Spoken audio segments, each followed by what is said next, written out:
د الله عزوجل سپیڅلی کتاب قرآن کریم ته د ماشومانو د هڅولو لارې څنګه کولای سو د ماشومانو په زړونو کې د قرآن کریم مینه پیدا کړو؟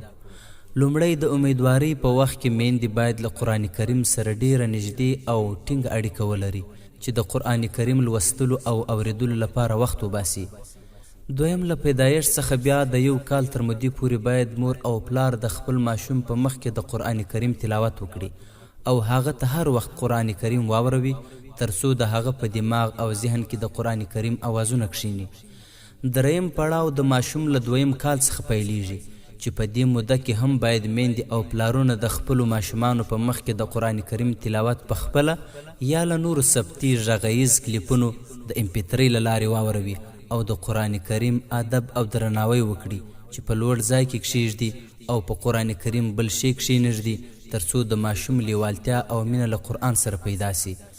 څلورم پړاو له دریم کال څخه بیا د پنځم کال تر پایه پورې دی چې په دې موده کې ماشوم په بشپړه توګه خبرې زده کوي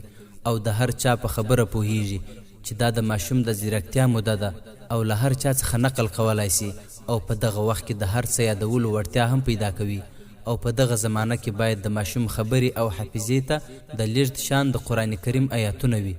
ځکه که په دغه وخت کې د قرآن یادول پیل کړي نو د علماو په وینا دا یې له غوښې او وینې سره ګډیږي چې بیا هیڅکله نه ترې هېرېږي. پنځم پړاو له 7 کلنۍ څخه پیل بیا تر 10 کلنۍ پورې دی چې په دې موده کې باید میندې او پلارونه خپل ماشومان د قرآن لوستلو او په سمه توګه تلفظ کولو ته وهڅوي او ډیره ناسته پاسته د قرآن کریم په مجلسونو کې وي او له قرآن کریم سره په مینه کولو کې یې وستایي او د ځینو سورتونو او آیاتونو په ښه تلاوت کې شونې وي له توان سره سمې ډالۍ هم ورکړي. شپږم پړاو د 10 کلنۍ څخه بیا تر 14 کلنۍ پورې موده ده چې په دې موده کې د ماشوم اړیکې له ملګرو او شاوخوا خلکو سره زیاتیږي او له ټولنیز ژوند سره یې تړاو پیدا کیږي.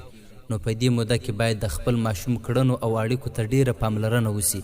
چې له داسې خلکو سره یې ناسته پاسته زیاته وي چې هغوی له قرآن سره مینه لري او په تجوید پوه وي ترڅو له هغوی څخه زده کړي او د قرآن د ښه لوستلو ثوابونه ورته بیان سي. اووم پړاو یې له 14 کلنۍ څخه بیا تر 16 کلنۍ پورې موده ده.